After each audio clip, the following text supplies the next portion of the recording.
오늘도 주님을 찬양합니다. 주님께서 우리에게 베푸신 귀한 그 십자가의 은혜를 힘입어 주님을 찬양하오니 우리 예배가 헛된 예배가 되지 아니하도록 도와주시옵소서. 오늘 이 시간 예배가 하나님께는 영광을 돌리게 해주시고 오늘 예배에 참여한 주님의 자녀들에게는 은혜의 시간이 될 수 있도록 하나님 허락하여 주시옵소서. 구원을 모르는 자들에겐 구원을 알게 해주시고 믿음이 없는 자에겐 믿음을 주시고 또한 믿음이 있는 자들에겐 더욱더 그 믿음이 성장할 수 있는 귀한 예배 시간이 될 수 있도록 하나님 도와주시옵소서. 말씀을 전하고 들을 때 하나님의 음성을 들을 수 있도록 우리들의 마음의 문을 열어주시옵소서. 감사하며 예수님의 이름으로 기도하였습니다. 아멘. 하나님의 말씀은 마가복음 1장 14절에서 20절까지의 말씀입니다. 마가복음 1장 14절에서 20절까지의 말씀. 제가 한 절, 여러분이 한 절, 우리 말씀을 서로 교독하도록 하겠습니다. 요한이 잡힌 후에 예수께서 갈릴리에 오셔서 하나님의 복음을 전파하여 이르시되 때가 찼고 하나님의 나라가 가까워졌으니 회개하고 복음을 믿으라 하시더라. 갈릴리 해변으로 지나가시다가 시몬과 그 형제 안드레가 바다에 그물을 던지는 것을 보시니 그들은 어부라. 예수께서 이르시되 나를 따라오라. 내가 너희로 사람을 낚는 어부가 되게 하리라 하시니 곧 그물을 버려두고 따르니라. 좀 더 가시다가 세베대 아들 야고보와 그 형제 요한을 보시니 그들도 배에 있어 그물을 깁는데 함께 읽겠습니다. 곧 부르시니 그 아버지 세베다를 품꾼과 함께 배에 버려두고 예수를 따라가니라. 아멘. 잠시 말씀을 묵상하는 시간을 갖도록 하겠습니다.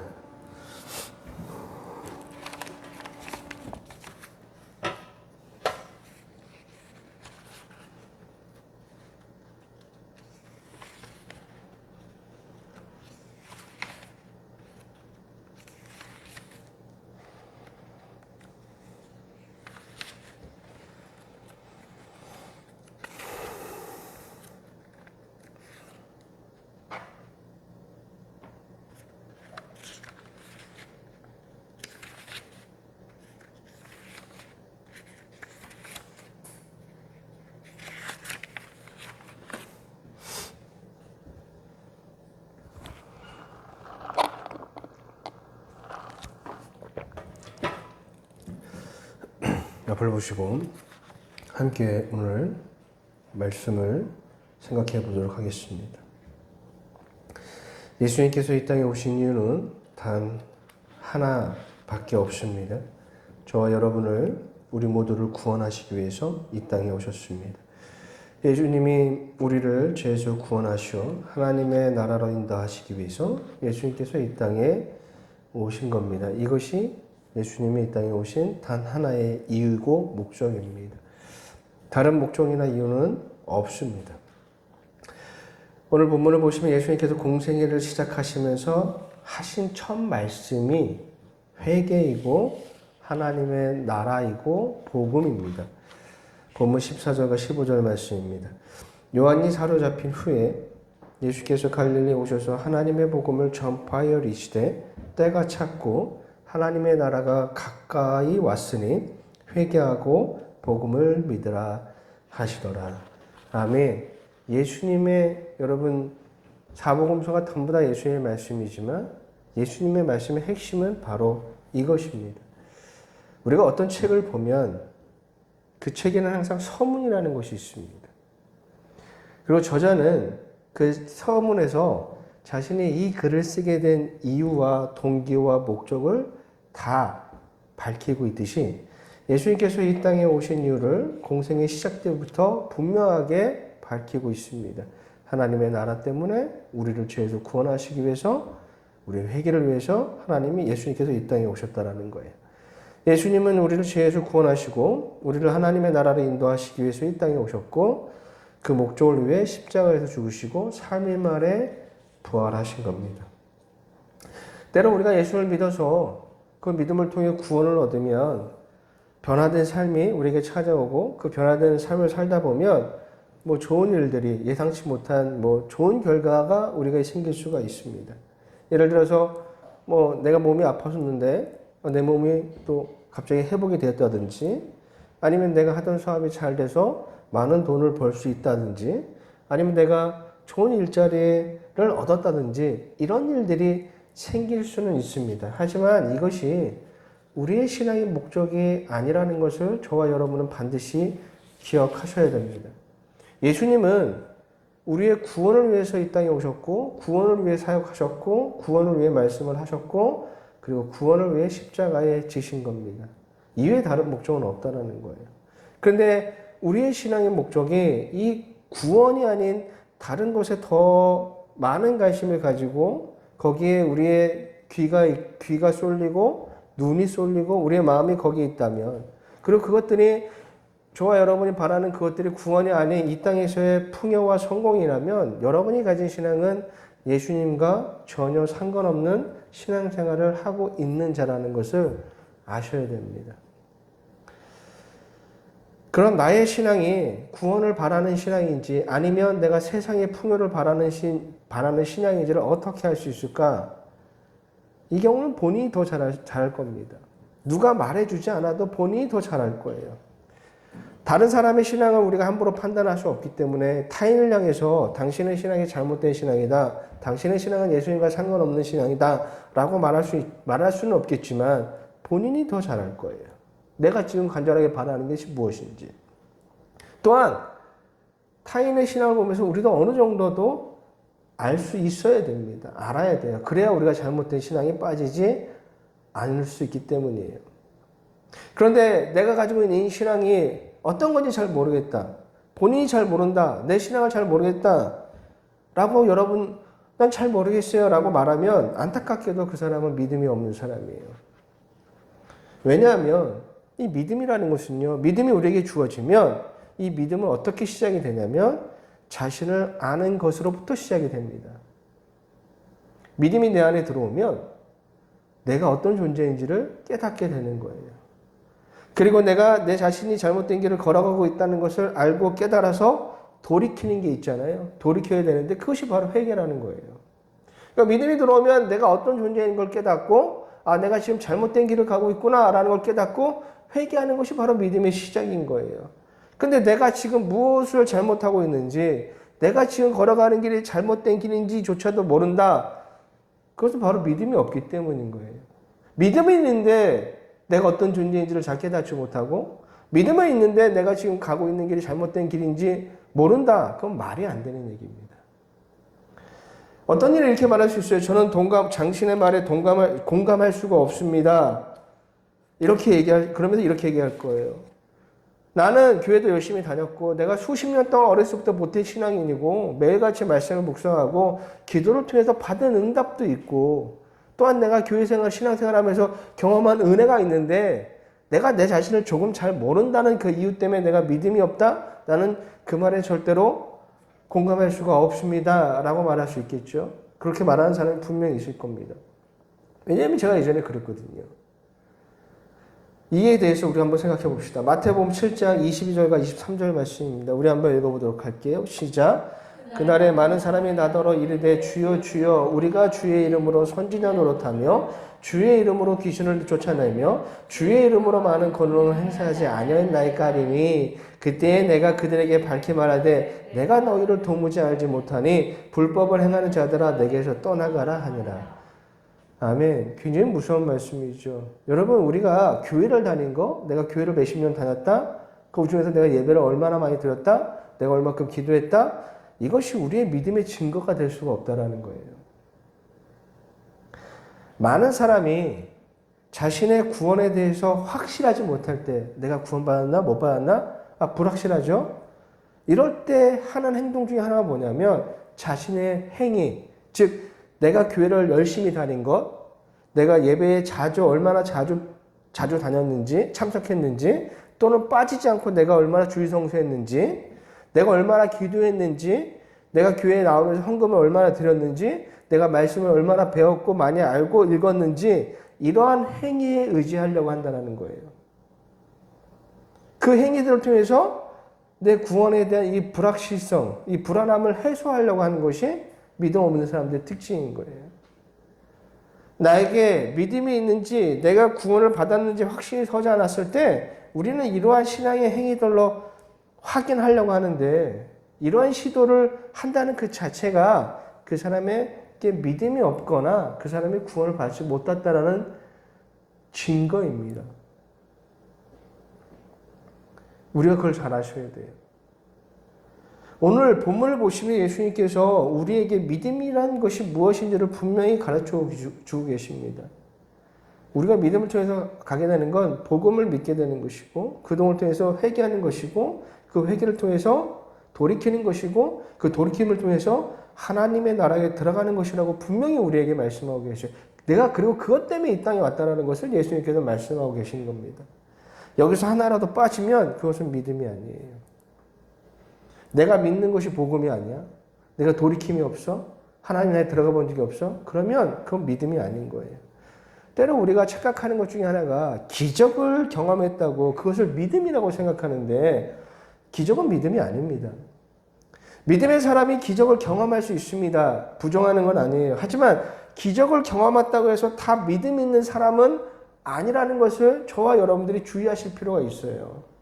누가복음 17장 12절부터 19절까지의 말씀입니다. 제가 읽어드릴게요.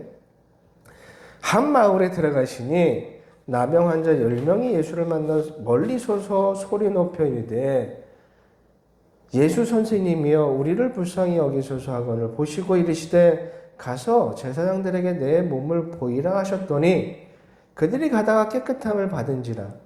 그 중에 한 사람이 자기가 나은 것을 보고 큰 소리로 하나님께 영광을 돌리며 돌아와 예수의 발 아래 엎드려 감사하니 그는 사마리아 사람이라.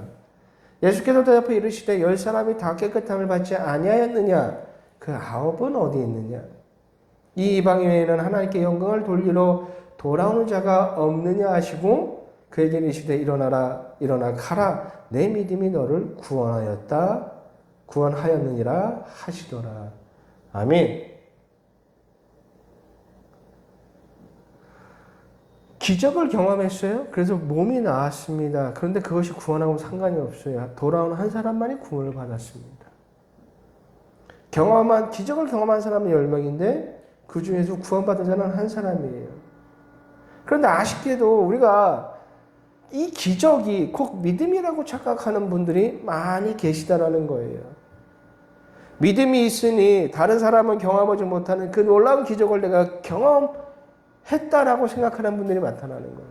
믿음이 있으니까 하나님께 나에게 기적을 베푸셨겠지. 믿음이 있으니까 나에게 이런 큰 은혜를 주셨겠지. 그렇게 착각한다는 거예요. 근데 이것이 왜 이렇게 위험하냐면 믿음이 없는 상태에서 경험한 기적은요. 오히려 그 사람의 발목을 잡습니다. 거기에 맹신을 해요. 믿음 없는 상태에서 기적을 경험한 사람은 이 기적이 곧 좋은 신앙의 결과이고 하나님께 인정받는 신앙이라고 맹신을 하게 돼 있어요. 그래서 계속해서 기적만을 요구합니다. 그래서 앞으로도 계속해서 기적을 원하는 이 잘못된 신앙에서 벗어나지 못할 가능성이 매우 커요. 그래서 기도할 때마다 막 하나님의 직접적인 음성을 들어야지만 그것이 기도 응답이고 내 열심을 다해 통해서 좋은 결과, 좋은 열매를 얻어야지만 그것이 하나님의 인정하시는 신앙이고 막 그렇게 생각들을 하죠. 그래서 얼마나 하나님의 음성을 들으라고 한국 교인들이 얼마나 많게 기도를 합니까? 근데 하나님은 더 이상 우리에게 직접 말씀하지 않으십니다. 근데 음성을 들었다는 사람들은 너무나 많아요.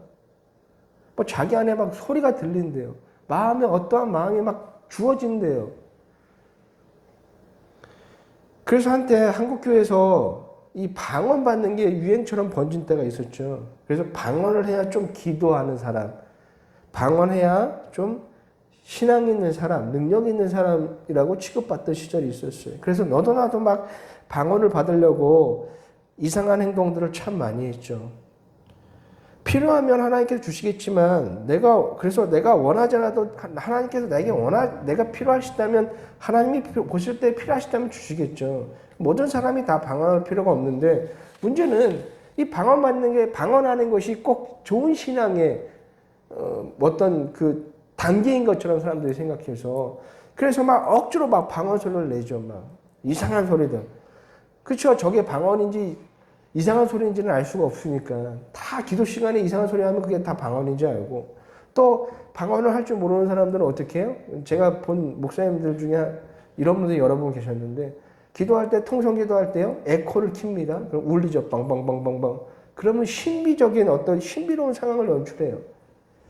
이런 이상한 일들이 참 많이 있었습니다. 왜 그래요? 그래야지만 뭔가 능력이 있는 사람, 뭔가 신앙이 있는 사람 것처럼 취급을 받았기 때문이에요. 근데 여러분 성경에서 진정한 기적은 뭔지 아십니까? 내가 죄인이라는 사실을 깨닫는 것이 가장 큰 놀라운 기적인 거예요. 자기가 죄인이라는 사실을 몰랐던 이 무지했던 자가 자신이 죄인이라는 사실을 깨닫고 회개하는 것이 가장 큰 놀라운 기적인 거예요. 그런데 우리는 이 기적보다는 다른 기적들을 참 많이 바라고 있어요. 기적이라는 것이 나쁜 것은 아닙니다. 좋지요. 기적을 통해 예수님을 알 수는 있습니다. 하지만 기적이 곧 믿음을 얻게 하지는 못합니다.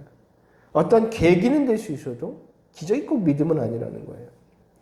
우리가 생각할 때 이거 생각하셔야 돼요. 예수님을 아는 것과 예수님을 믿는 것은 다른 거예요. 내가 예수님을 안다? 기적을 통해서 예수님을 알게 됐어? 그것이 믿음은 아니라는 거예요. 아는 것과 믿는 것은 달라요. 여러분, 아는 것으로는, 우리가 예수님을 아는 것으로는, 하나님을 아는 것으로는 우리가 구원을 얻을 수가 없습니다. 여러분, 아는 것과 믿는 것에는 분명한 차이가 있습니다.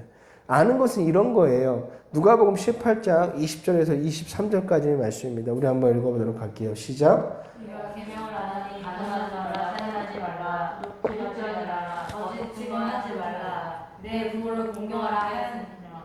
여짜오되 이것은 내가 어려서부터 다 지켰나이다. 예수께서 이 말을 들으시고 이르시되 내가 아직도 한 가지가 부족한 것이 있으니 있는 것을 다 팔아 가난한 자들에게 나눠주라. 그리하면 하늘에서 내게 보화가 있으리라. 그리고 와서 나를 따르라 하시니 그 사람이 큰 부자이므로 이 말씀을 듣고 심히 근심하더라. 아멘. 근심하여요. 그런데 자신의 길을 바꾸지는 않습니다. 이게 아는 거예요. 예수님을 알아요. 예수님의 말씀도 알아요. 그리고 그 통해서 고민을 하죠. 근데 바꾸지는 않아요. 자신이 걸어가는 길을 바꾸지는 않습니다. 이게 아는 거예요. 근데 믿는 거란 이런 겁니다. 반면에 믿음이란 이런 거예요. 누가복음 19장 8절에서 8절과 19절 말씀이에요. 삭개오가 서서 주께 여짜오되 주시어 보시옵소서 내 소유의 절반을 가난한 자들에게 주겠사오며 만일 누구의 것을 속여 빼앗은 일이 있으면 내 갑절이나 갚겠나이다. 예수께서 이르시되 오늘 구원이 이 집에 이르렀으니 이 사람도 아브라함의 자손이미로다. 아멘. 이게 믿음이에요. 이게 믿는 거예요. 자신의 길이 잘못되었다는 걸 깨닫고 그 길에서 돌이켜서 예수님의 말씀을 따라가게 되는 것, 이것이 바로 회개이고 이것이 믿음인 거예요. 아는 것과 믿음은 분명한 차이가 있습니다. 예수님 압니다. 말씀을 알아요. 신앙이 무엇인지 수없이 많이 들어서 압니다. 그런데 돌이킴이 없어요? 예배도 합니다. 기도도 합니다. 그런데 돌이킴이 없어요? 그러면 그건 아는 거예요. 그냥 알고 있는 정도에 머무르는 겁니다. 그런데 믿음은요, 우리를 돌이킵니다. 내가 가는 길에서 예수님께로 돌이키게 만드는 것이 믿음이에요. 그래서 예수님을 따라가게 되는 것, 그것이 믿음인 거예요. 오늘 본문 16절에서 20절까지의 말씀을 다시 한번 우리가 한번 읽어봅시다. 함께 읽어볼게요. 시작. 갈릴리 해변으로 가시다가 시몬과 그 형제 안드레가 바다에 그물을 던지는 걸 보시니 그들은 어부라. 예수께서 이르시되 나를 따라오라. 내가 너희로 사람을 낚는 어부가 되게 하리라 하시니 곧 그물을 버려두고 따르니라. 조금 더 가시다가 세베대의 아들 야고보와 그 형제 요한을 보시니 그들도 배에 있어 기물을 깃는데 곧 부르시니 그 아버지 세베대를 품꾼들과 함께 버려두고 예수를 따라가니라. 아멘. 말씀을 듣고 돌이키는 것, 이게 믿음이에요. 여러분, 돌이킴, 회개 없는 구원은 없습니다. 회개는 돌이키는 거잖아요. 내가 옳다고 생각했던 그 길에서 예수님의 말씀을 통해서 옳고 아름을 배워서 깨닫고 돌이키는 거, 예수님께로 돌이키는 거, 그것이 회개예요. 나는 죄인입니다. 나의 길이 지금 잘못된 길임을 알겠습니다. 하지만 돌이키지는 않겠습니다.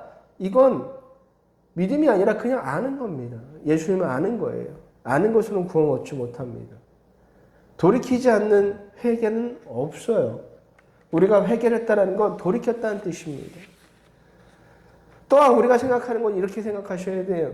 내가 잘못을 아예 모르는 것 무지한 상태와 잘못을 알고도 돌이키지 않는 것은 같습니다. 다르지 않아요.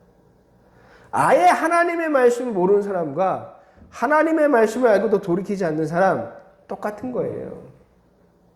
이에 항변하는 사람이 있을 수 있어요. 어떻게 아예 자신의 잘못을 모르는 그 무지한 사람과 그 잘못을 어느 정도 깨닫고 있는 사람이 같을 수 있겠습니까? 그래도 깨달음이 있잖아요. 라고 말하실 수 있지만 안타깝게도 그 무지한 사람이나 돌이키지 않는 깨달음은 똑같은 거예요.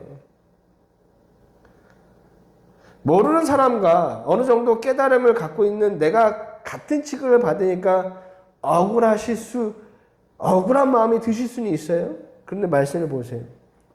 하나님께서 아브라함에게 뭐라고 말씀하시냐면 모리아 산으로 가서 아들 이삭을 바치라고 하셨습니다.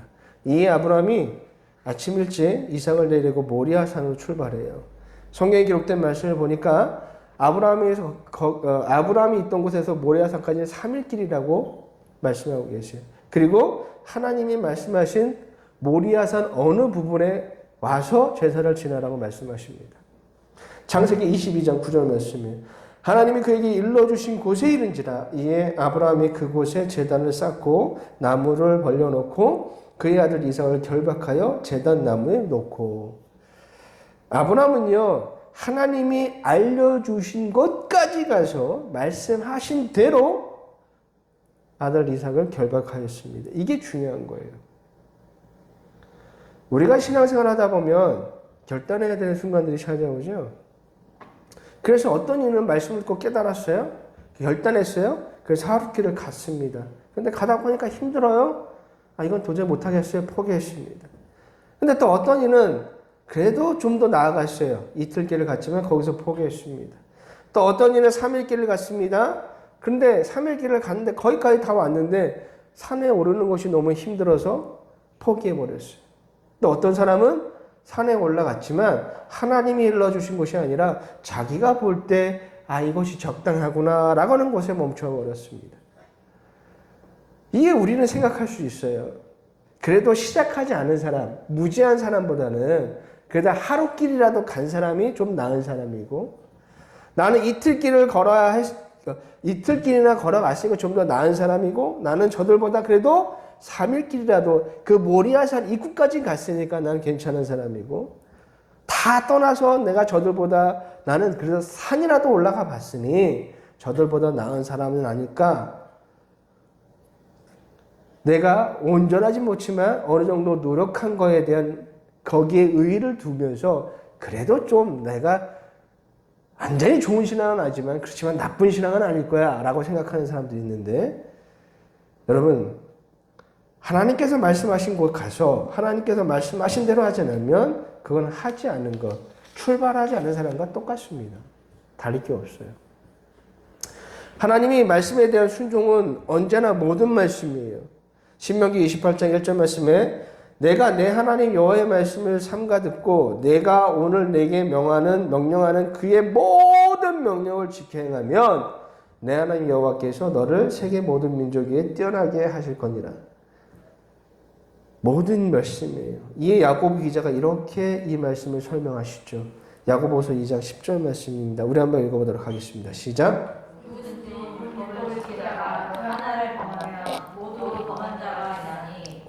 아멘. 잘못을 모르는 자, 무지한 자와 잘못을 알고도 돌이키지 않은 자 같은 사람이라는 거예요. 억울해요? 그럼 끝까지 하면 되잖아요. 우리가 예수님을 믿는다는 건 이런 겁니다. 나의 잘못을 깨닫고 내가 걸어가는 인생의 길이 잘못됐다는 걸 깨닫고 예수님의 말씀을 듣고 말씀한 대로 그 삶의 방향을 돌이키는 것, 이게 믿음이고 이것이 회개이고 이것이 구원인 거예요. 내 고집대로 내가 옳다고 생각한다면 굳이 예수님의 말씀을 들을 필요가 없잖아요. 내가 옳은데 굳이 예수님의 말씀이 왜 필요합니까? 그런데 많은 사람들이 예수님을 믿는다고 말하면서 정작 내 생각을 고집하고 내 뜻이 옳다고 주장하는 모순된 모습들을 참 많이 보이고 있다는 것입니다.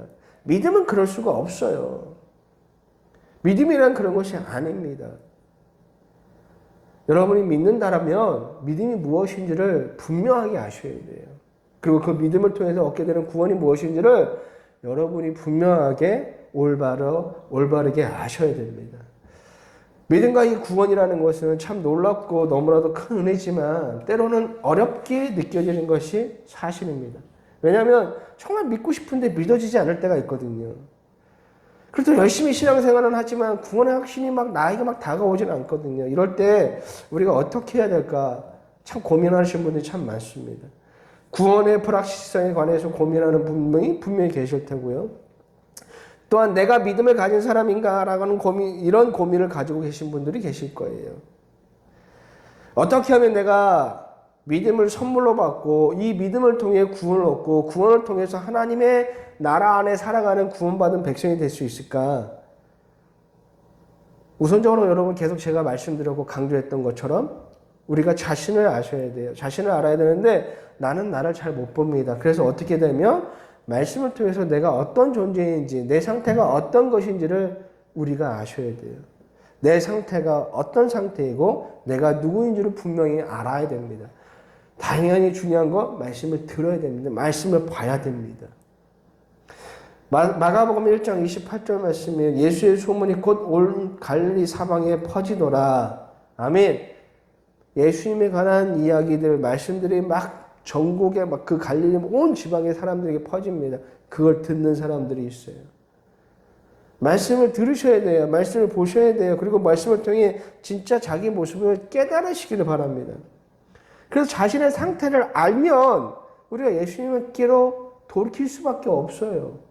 내가 옳다고 생각했던 그 길에서 내가 말씀을 통해서 깨달으면 예수님께 돌이킬 수밖에 없다라니까요. 마가복음 1장 32절과 33절 말씀에 우리 한번 읽어보도록 하겠습니다. 시작. 처음으로 해질 때 모든 강자와 키시 들린 자를 예수께 데려오니 온 동네가 그분 앞에 모였더라.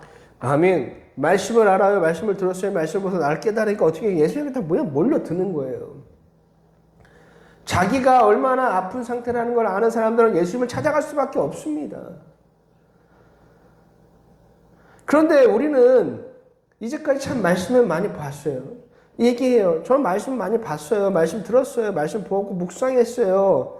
그런데 왜 나는 믿음과 구원에 대해서 온전하지 못할까요? 확신이 없을까요? 왜 그럴까요? 말씀을 통해서 엉뚱을 참고 엉뚱을 바라고 엉뚱을 보았기 때문이에요. 말씀을 많이 보셨죠. 말씀을 많이 들었죠. 말씀을 많이 묵상했는데 과연 내가 그런 말씀을 보는 걸 통해서 내가 과연 바라고 있던 것들이 무엇이냐 이겁니까? 무엇이냐 이것을 생각해 봐야죠. 예수님께서 왜 이 땅에 오셨습니까? 구원 때문에 오셨잖아요. 그리고 구원은 믿음을 통해 얻게 되고 믿음은 곧 우리로 하여금 회개하도록 만들잖아요. 회개하려면 내가 누구인지를 알아야 됩니다. 여러분 말씀의 첫 역할은 바로 이런 거거든요. 내가 어떤 존재인지 내 상태가 어떤 상태인지를 깨닫게 해주는 게 말씀의 아주 핵심적인 요소입니다. 그 기능이에요. 그런데 우리는 이제까지 이 중요한 것을 놓치고 말씀을 통해서 엉뚱한 것을 바라고 찾고 원했기 때문에 그 오랜 시간을 신앙생활 하면서도 믿음이 뭔지 구원이 뭔지 알 수 없었던 거예요. 제가 아는 것과 믿는 것이 다르다고 말씀드렸잖아요. 제가 이런 말씀을 드리는 건 제가 아주 오랜 시간 아는 시간 이와 같은 신앙생활을 했거든요. 난 믿는다고 생각했는데 나는 아주 오랜 시간 저는 아는 것에 머물러 있는 신앙생활이라고 말하기도 어려운 교회 생활을 참 열심히 했던 사람이 바로 저입니다. 저는 모태신앙인이고 수십 년을 교회를 다녔고 신앙생활을 했지만 그 많은 시간을 믿는 사람이 아니라 그냥 예수님을 아는 사람이었던 거예요. 여러분, 아는 사람도 때로는 회개를 합니다. 눈물도 흘려요. 그런데 그 회개가, 내가 생각하는 회개가 대부분 자신의 감정과 자신의 입술과 자신의 머릿속에 그냥 멈추어 버리는 것이 문제라는 거예요. 문제의식은 있어요. 말씀을 들으니까 문제의식은 느끼죠. 그래서 눈물도 나요. 하지만 부자 청년처럼 근심만 하고 돌이키지 않는다라는 거예요.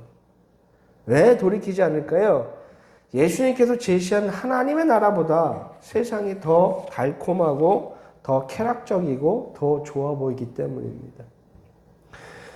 아무것도 가지지 말라고 하시지만 우리의 마음은 더 많은 것을 갖고 싶어서 내가 예수님을 찾는 거거든요. 가난한 자에게 복이 있다고 말씀하지만 나는 예수님을 통해서 가난보다 부자가 되고 싶은 마음이 더 간절하거든요. 예수님이 말씀하신 것과 내가 듣는 것이 다르기 때문에 우리가 그 믿음을 선물로 얻지 못하는 거예요. 예수님께서 말씀하신 이 하나님의 나라마다 세상의 풍요가 더 좋다면 우리는 구원받지 못한 자인 거예요. 세상에서 들리는 이야기를 들어보면 한결같아요. 특히 신앙이라는 간증이라는 제목에 세상에 얘기를 하는 사람들이 참 많죠. 대부분 이렇게 얘기합니다. 간증 들어보면 내가 하나님의 뜻을 따라서 비전을 가지고 나아갔더니 하나님께서 이뤄주셨다. 내가 하나님만을 의지하고 예수님께 모든 걸 맡겼더니 큰 축복을 주셨다. 그러다 보니까 어느 순간 내가 돈을 많이 벌었는데 처음 내가 돈을 막 적게 벌 때는 11조 내는 게 그렇게 어렵지 않았는데 돈을 많이 벌 때는 11조 내는 것이 겁나더라. 겸손한 척 하죠. 그래서 내가 그때 기도하면서 결단했다는 거 12조를 드렸더니 하나님 나를 더 벌게 해주셨다. 그러면서 내가 어떤 일을 하고 내가 어떤 선행을 했었고 내가 얼마의 수입을 지금 벌고 있는지를 막 자랑스럽게 얘기하죠.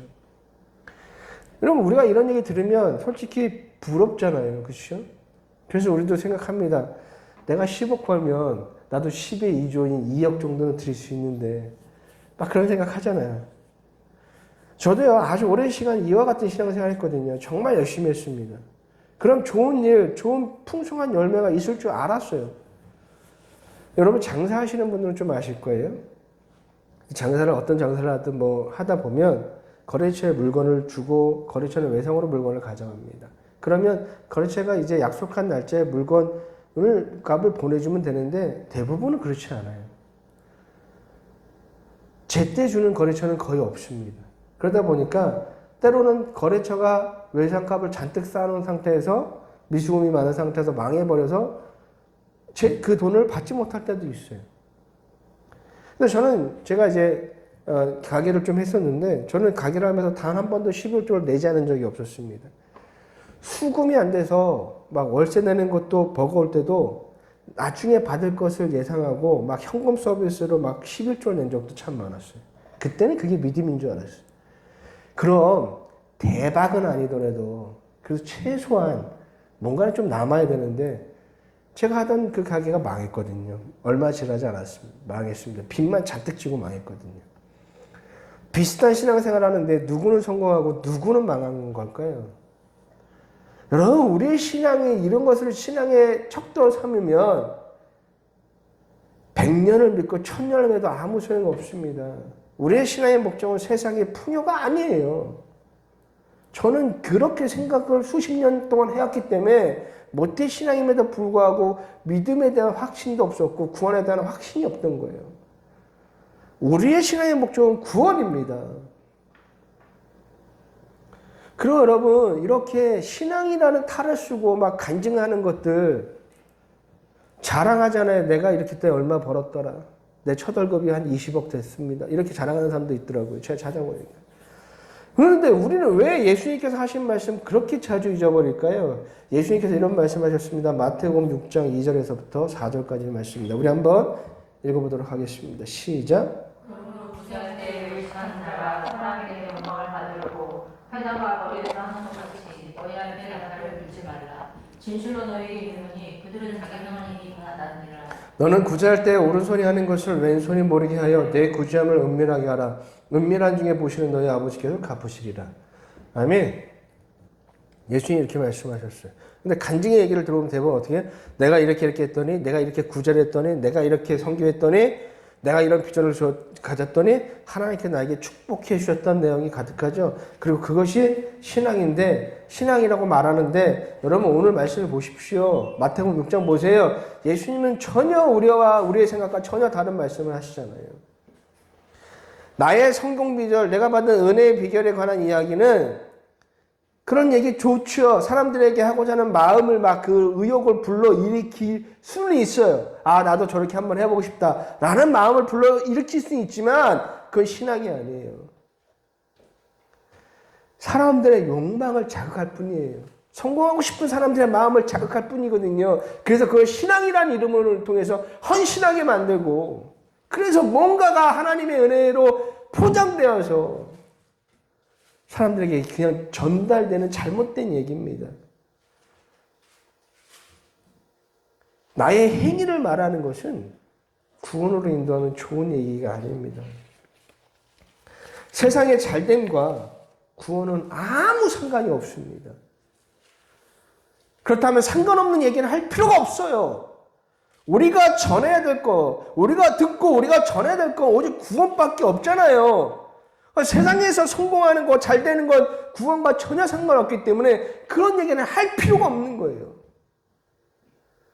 그런데 우리는 그렇잖아요. 신앙이라는 이름 안에, 믿음이라는 이름 안에, 구원이라는 이름 안에 자기 자랑을 쫙 늘어놓습니다. 자기가 받았던 걸 쭉 늘어놓습니다. 그리고 내가 어려운 가운데서 내가 헌신하고, 내가 어려운 가운데서 이렇게 내가 구제하고, 어려운 가운데 내가 이렇게 했더니 하나님께서 막 감당할 수 없는 축복을 주셨다. 오늘 마태복음 6장에서 예수님께서 하신 말씀, 이미 그 사람들은 다 상을 받았어요. 하나님이 주실 것이 없어요. 모든 것을 잃어도 예수님을 얻는 것이 가장 큰 기쁨이라는 바울의 고백을 저와 여러분 많이 묵상하셔야 됩니다. 빌립보서 3장 8절 말씀을 한번 읽어보도록 하겠습니다. 시작. 또한 모든 것을 해로 여기면 내 주 그리스도 예수를 아는 지식이 가장 보상하기 때문이라. 내가 그를 위하여 모든 것을 얻으려고 그리스도를 얻고 우리가 세상을 얻으려고 할 때 우리는 예수님과 멀어질 수밖에 없어요. 좋은 믿음을 통해 모든 것을 얻었다고 말하지 마세요. 기도로 병이 나을 수도 있고요. 낫지 않을 수도 있습니다. 병이 낫지 않았다고 해서 여러분의 믿음이 잘못된 믿음이 아님을 분명히 아셔야 돼요. 다니엘의 세 친구였던 사드락과 메삭과 아벳느고는 뜨거운 용광로 속에 들어갔지만 털끝 하나 다치지 않고 살아남았잖아요. 하지만 초대교회 성도들은 예수님을 믿는다는 이유 때문에 사자의 밥이 되고 십자가에서 산채로 화형을 당하기도 하였습니다. 사도 요한의 제자로 알려져 있는 이 폴리갑이라는 교부가 있는데 이 사람이 이분이 86세에 산채로 화형을 당하면서 앞두고 제자들에게 이런 말을 남기고 이제 순교하셨습니다. 뭐라고 말했냐면 내게 주님의 고난에 동참할 수 있는 은혜를 주시니 주님을 찬양합니다. 나를 순교자의 반열에 서게 해주시고 그리스도의 잔에 참여할 수 있게 해주시니 감사합니다. 라고 했습니다. 잘 믿고 내가 예수님께 믿어서 구원을 얻어도 이렇게 산채로 죽을 수 있어요. 믿음이 없어서 그런 게 아니에요. 내가 이 땅에서 얼마나 많은 공적을 세우고 높은 탑을 쌓은 것과 신앙은 관련이 없습니다. 세상은 우리가 얼마나 높은 인생의 탑을 쌓았는지 관심이 있지만 주님은 그런 거에 관심이 없다는 거예요. 주님의 관심은 오직 구원에만 있습니다. 근데 여러분, 우리가 가지고 있는, 우리가 관심 갖고 있는 탑은 어떤 탑인지 생각해 보셔야 돼요. 여러분들이 바벨탑과 같은 세상에서 으뜸이 되는 것을 여러분들의 마음에 뺏기고 있고 그런 소리를 여러분들이 귀를 기울이고 있다면 돌이키셔야 돼요. 그게 믿음의 출발입니다. 예수님의 말씀에 음성에 귀를 기울이시길 바랍니다. 그곳에서 믿음이 우리에게 주어지고 그곳에서 구원의 역사가 시작이 됩니다. 분명히 예수님은 우리에게 왜 내가 이 땅에 왔고 내가 무엇을 위해서 사역을 하게 되고 무엇을 위해서 죽게 되는지를 분명히 말씀하고 계시고 그 말씀을 통해서 믿음이 무엇인지 구원이 무엇인지 우리는 분명히 알 수 있습니다. 외면하지 마시고 이 말씀이 무엇을 의미하는지를 깊이 묵상하면서 믿음을 통해 구원을 얻는 저와 여러분이 되시길 주님의 이름으로 간절히 부탁을 드리겠습니다. 이 시간 말씀을 위해 함께 기도하도록 하겠습니다.